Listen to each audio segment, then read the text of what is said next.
Hello and welcome to Ivory Blush Roses. Welcome to CQtober 2024. My name is Lisa and today we're going to be working on the first seam on my autumn pillow. Now I need to apologize because I told you I was going to have a piecing video out and I filmed it and I edited it and apparently I uploaded the footage in a wrong manner and lost a good bit of it. I'm trying to redo it. It's coming, but I lost about 40 hours worth of work. So forgive me for not getting it out on time. But we're going to go ahead and get started on this. Very quickly, let me show you the supplies that I'm using. I have a minimal number of supplies. I've got my favorite bowhin embroidery needles. I'm using a size 7. I have a selection of Valdani threads that are mostly from the ones that they sent me. And a huge thank you to Valdani for having sent me those threads. They're all things that go pretty well with this pillow top. I'll leave a link to some similar collections in the description box below. I've got my little scissors, I've got my pin cushion and an assortment of embroidery needles. I have my block. And so the goal is every day we're just going to stitch one seam. I have no idea which seam. I have not planned that far ahead. I do have spots to put some little motifs to tuck down some of these busy corner areas. And we'll try to spread those evenly out, maybe 3 to 5 of those throughout the block. So that's what we're looking at there.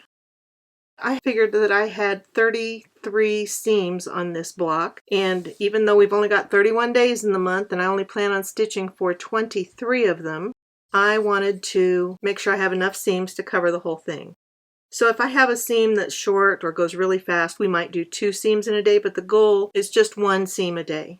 I printed them out, I cut them up, I folded them up. I have no idea which ones they are. I can't see into the bowl right now. We're just going to pick one out, and that's the seam we're going to stitch. So let's see what it says. It's a fly stitch. So we're going to pick a seam and do fly stitch. When we do fly stitch, we can also add to it.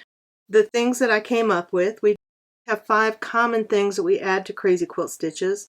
French knots, and that could be colonial knot as well. I kind of count them as one. Lazy daisies, pistol stitches, straight stitch, and a twisted lazy daisy stitch, which works a little bit differently than the lazy daisy. We can do any of those in a single, pair, or a triad or trefoil or groups of 5. And then these were some sort of motif ideas that we could add as well, whether we do a mini motifs or larger motifs. So spiderweb roses. There's the woven wheel look, which looks more like a spiderweb, or then there's spiderweb rose. A buttonhole flower, buttonhole leaf, lazy daisy flowers, and maybe some kind of satin stitch element. So I have that little list to kind of remind me of some of the things that I can do. And I'm not going to make any of those decisions till I actually do the stitch. We're not going to go through all of that every single video since we're doing this on a daily basis. We're going to pick a seam and do a fly stitch. When I'm looking at this, I need to be thinking about, because some of these are really long, I've got this long curve over here. Do I want to do that all as one? I've got, a straight line across here. And my thought is that we'll probably cut our actual number of seams down to probably about 29. I think that's what we're going to do. I'm going to put up on the screen where I actually drew out how many seams there were, but I didn't make all of these really long ones into one single seam. So you can get an idea of where I thought we would do seams. It's our first day. I think we're going to keep it pretty simple. Let's just pick one seam to do. Where do I want to do it? My idea is to sort of start near the center and kind of work my way out to the edges. So if I'm going to do that, how about we do this seam right here? So let's choose a thread other than cat hair. I'll have to go find the lint brush. What kind of thread do I want? I want something that's contrasting, but that maybe picks up colors near it. I could use a beautiful green on it. Sometimes I'm going to lay this out so I can actually see what's going on. One of the threads Valdani sent was this. This is a number 8, and that's got colors, but I think it blends in too much to that, so I think we'll save that for maybe a slightly different location. I liked the green. I don't want to do a brown. But we could do possibly a lighter orange, and I like that one too. And then of course we always have some of these that are more beige. So we have lots of possibilities. So I think we're going to work with these two colors. Which one do I want to do the fly stitch?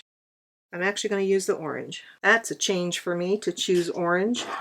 Then again, we are doing an autumn project. And I was looking at my projects and realized that I have an astonishing number of autumn projects in Crazy Quilting. Far more than any other season. And that really surprised me because while I enjoy autumn, it's not my favorite season. It's probably my second favorite season. I do have to give it that. Now, I do notice that I've got this little bobble right here. So I want to pay attention to that. Do I want to come around it? And I think I'm going to. I don't know what's going to happen here. So I think I want to make sure I incorporate that. And that might be a good spot for a motif later on. And you can see with my hand basting, sometimes those corners are popping out a little bit, but this is where our embroidery is going to help tighten things down. And so remember with this one, when we're doing it in a connected manner, we're coming down with this straight leg, and then we're coming back either side of that. And I think this will get easier as I go. I unboxed my embroidery frame a little while ago, but this project is too big to put on the frame. So we're going to have to do it by hand. And the nice thing about a project like this is I could sit in the living room and work at it in the evenings if I wanted to.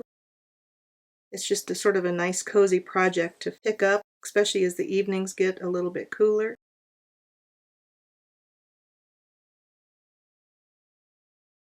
So I'm noticing when I'm stitching this that my stitches feel like they're coming up way off outside of the fabric. So you see my middle is coming right off of that, and that's because I wanted to tack this edge down. But I'm also stitching into that brown and stitching here, so this seam should be pretty solid by the time we get done. But when I bring my needle up, it feels like it's really far into the brown. Then when I pull it up, it tucks right back in. Feel like I'm probably stitching right through my basting thread in spots. It'll all work out. It's actually hiding the basting thread enough you can't really even see it. I'm trying not to stitch right down into it if I can help it. So this is one of those stitches that I like because it goes pretty quickly and it's got nice structure to it, and there's lots of things that you can build off of it. Whoops, I forgot to catch that one. Almost done. I'm just going to go ahead and stitch a tight little V here at the bottom. All right, so there's our seam, and then I'm going to come and put my knot on the back, and then I leave a little tail. So now I think we need to come in with our green. I have two real bright greens. I think the brighter green is better here, and that'll pull this color down into that spot. Just thinking about it, and I have that burgundy. I think we're going to be adding some little burgundy berries. My goal is 1 or 2 embellishments per seam. I don't want to do a lot, but I want to do enough to make it simple but interesting. Let's add some lazy daisies to this. I'm going to start over here, and I think I'm going to add 1 on some branches, and then I'm going to come over diagonal, and maybe I'll do 2 over here.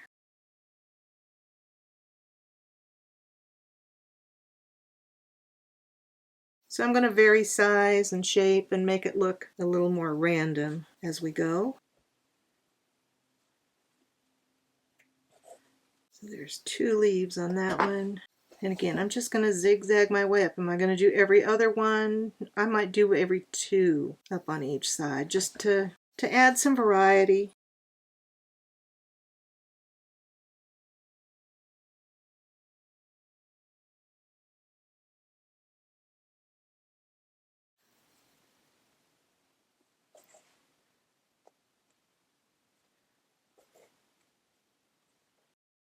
There's a couple there. I'd like to make my leaves all different sizes as well. Just vary things, come out at different angles. Can tell I've got a piece of fabric that sticks out a little further over here, so I'm going to stab stitch this one so I can come up where I want, because otherwise I'm finding that I'm coming out a little longer than I wanted to.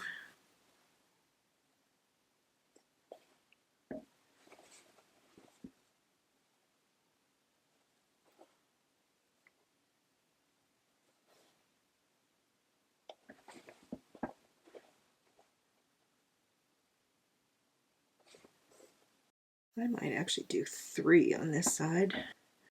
Definitely got that really thick seam.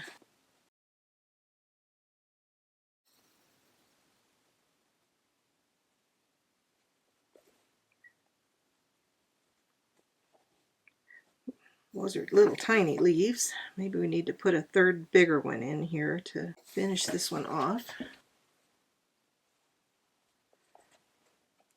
What am I hooked on? Hooked on the fabric. I'm finding that I need to not pull quite so tight on this cotton velveteen, because when I do, it just buries the thread in it, just like it does on regular velvet. Which way is it twisting? There we go, going that way. And I stitched cat hair right into that. I forgot to get the lint brush out.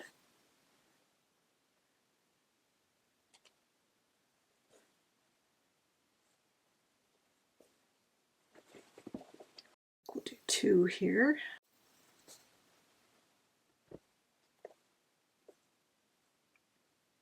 And there we're going to do just 1. And I think that finishes our lazy daisies. So pretty simple so far. Just random leaves. Make our knot on the back. And so when I'm doing the knot on the back, I'm only going through the backing fabric so that I don't see any of that stitch on the front. And so now let's add our third element here. This is the size 8 thread. Let me get a slightly bigger needle here. And let's add some French knots to this.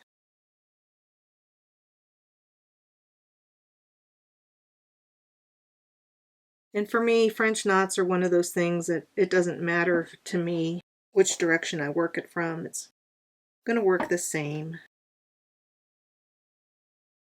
So I did 3 wraps with this number 8 thread. And that's going to make a nice noticeable berry. And then we might, with some of these leaf pairs, we might add a berry in there too. 2, 3. And then not going down right where I came up, but really close to it. And I'm trying not to pull these too tight because I want them to be noticeable. Let's add a berry right at the base of those leaves.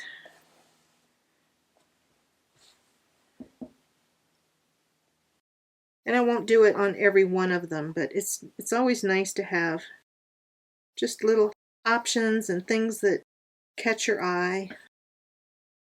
So pulling that out so it's not too big and fat and bulky. Let's go here.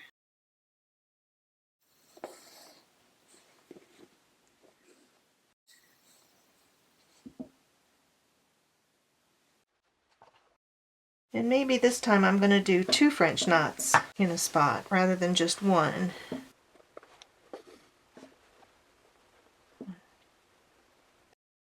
Finding I have to hold that out of the way.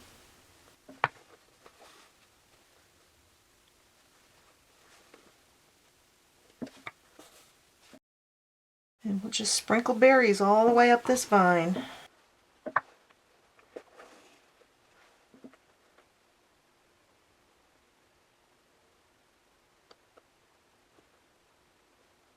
I'm not going to do every single one. I like leaving little gaps. Those are just those little decisions you make on the fly as you're stitching.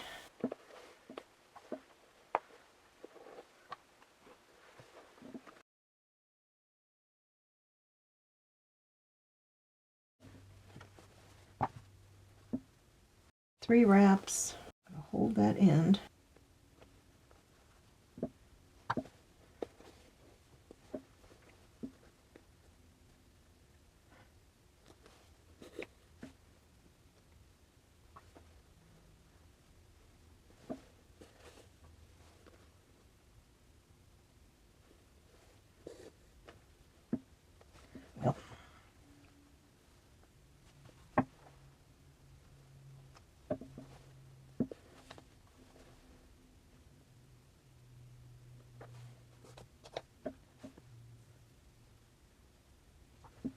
I'm going to have to find the tweezers to pull out some of this cat hair. And this time let's go ahead and put one on that single leaf. One down, so pull gently, not too tight because you want to be able to pull your needle through. There we go. 1, 2, 3, put it away. Oh, we got a really loopy one there, and that's going to be fine.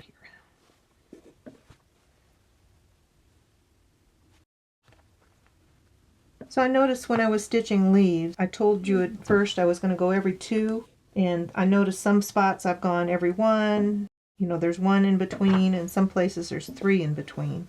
So it just goes to show it doesn't really matter, especially when you're stitching something that's a little bit more random like this. It all works out, and it's not a big deal. And I'm going to come over and put one here for good measure. Okay.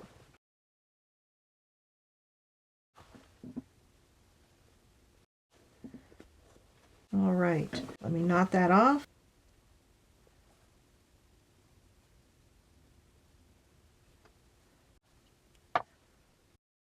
Now, do I need to add anywhere else, or am I happy with that? I actually think we need another one maybe here, and yeah, I think I'm going to add another one there. It looks a little bare there to me. I might add another one down here too. So let's just do that real quick, and then that seam will be done.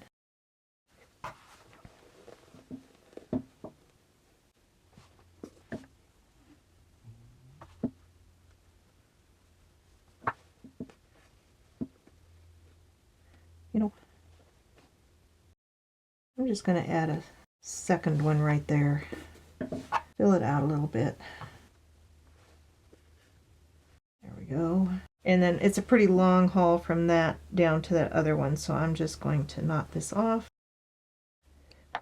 And let's come down and add one more right down here.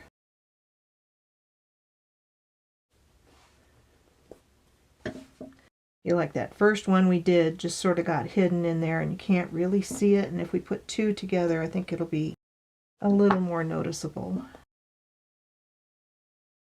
There we go. That works.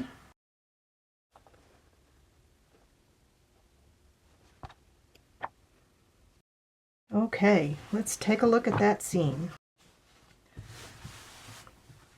Now I'm not going to pull out any basting until we're at the end of the project, because I know I went a lot of times onto other patches and I don't want to accidentally pull out a seam that I still need basted. I'm pretty pleased with that. I think it's worked pretty well. So seam 1 is done. I'm really happy with it. It just picks up the colors from the rest of the block. Looks great. I think it probably took me in the neighborhood of 20 to 25 minutes all told. Don't forget to use the hashtag CQtober and post your pictures on Instagram or Facebook so that we can all search for that hashtag and see what you're doing. So thank you so much for being here with me today. I'm so grateful you're here. Happy stitching. I'll see you tomorrow.